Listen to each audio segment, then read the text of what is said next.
quick definition list of some terms you may or may not have heard of, which are discussed throughout the video.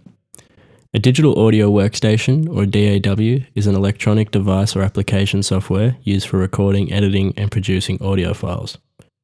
An independent label, also known as an indie label, is a record label that is independently funded and not connected to one of the big three major labels. Music distribution makes recorded music available to the public through a system of contract and payment. Distributors grant records stores, online downloading platforms, and streaming services the rights to purchase and resell an artist's music. A scale is the tonal basis of music. It is a set of tones from which you can build melodies and harmonies.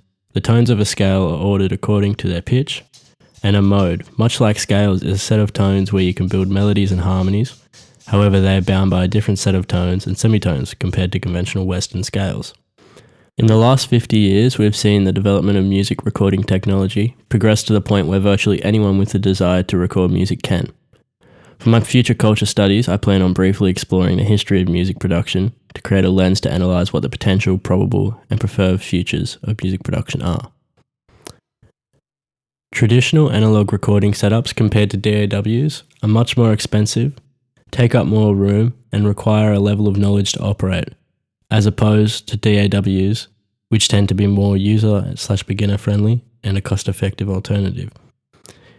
In today's music industry, there are three major labels that make up roughly 70% of the music people hear. These are Sony Music, Universal Music, and Warner Bros. Music. The other 30% is made up of indie labels and artists uploading their own music. In the past, record labels were seen as the gatekeepers, as they ultimately decided what was good enough to be heard by the masses. This, however, has changed in recent times with the innovation of recording technologies and services such as DistroKid, which is a music distribution site that allows artists to upload their music to streaming services and make available to the public. What once required multiple rooms, teams of audio engineers, and hundreds of thousands of dollars worth of equipment can now be done with a few $100s worth of gear in a bedroom with one person. This is where the development of home studios come in, as they allow a musician to work whenever and not be confined to one recording space. They don't need large sums of money to book studios and have little time constraints, as often seen with studio sessions. To set up a home studio can cost very little in comparison to the money spent to record in a studio, being as little as $300 to $400 depending on what equipment you get. The bare minimum being a DAW, which often comes with the laptop as seen with GarageBand and MacBooks, an audio interface, and a MIDI, as well as headphones or speakers to listen to your music. This is a basic setup, and majority of home recording studios will have obviously mics, guitars and instruments and things that you can plug into your audio interface. However, a MIDI is really all you need to get started.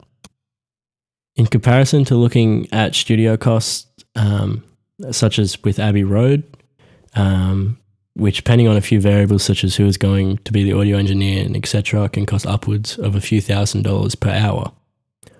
Home studios aren't new and have been around for a while, roughly since the 1970s, when recording technology got to the point where you could record 4 tracks and stack them. This led to the masses all wanting to record music.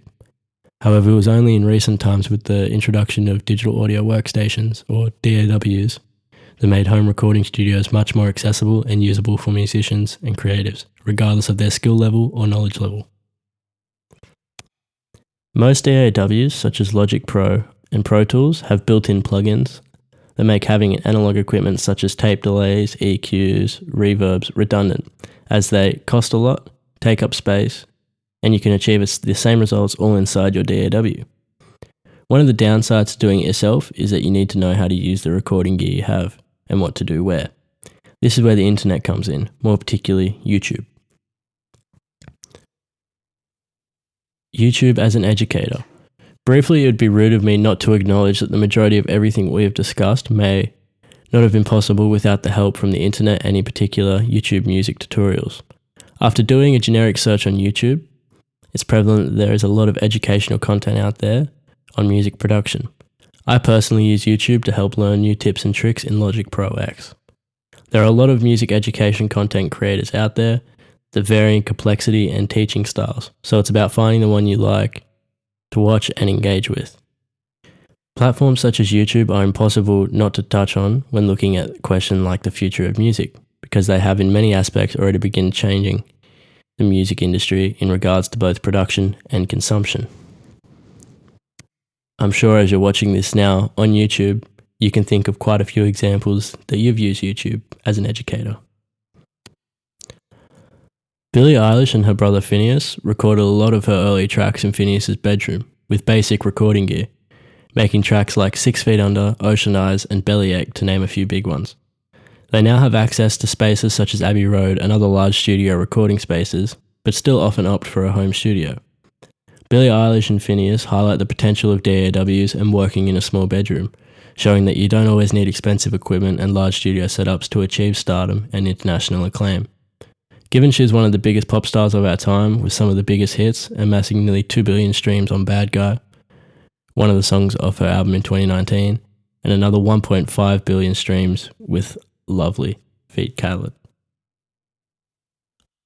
Having looked briefly at where the state of the music production industry is at present, we can begin to unpack what the futures may look like. As stated by Wendell Bell, in order to understand where we're going in the future, we need to understand our past and present first. The probable future. The introduction of AI to write songs. A probable future, which I want to explore, is the use of AI and algorithms. The use of AI and algorithms is something we've seen a lot of as society in recent times, with social media platforms such as Facebook and Instagram using it, and most recently with Spotify, as they can look at what the person's listened to and determine what they might want to listen to in the future.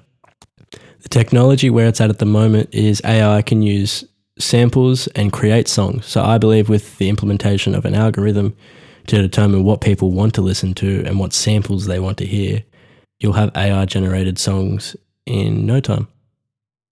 Another potential future is that music goes through a revival as people create music how it was decades earlier, opposed to what we've seen in recent times with electronic music. So what I mean by this is it's almost like a revival of instruments and bands and music such as like the Beatles and things, which didn't use a lot of post-production. The third future of music production that I wanted to look at was we see a globalization of popular music as more and more people from countries that didn't once have access to music recording software and a means to record their music eventually do. This could see a broadening of what we consider conventional Western music, so seeing changes such as scales used by artists, instrumentation, and song structures.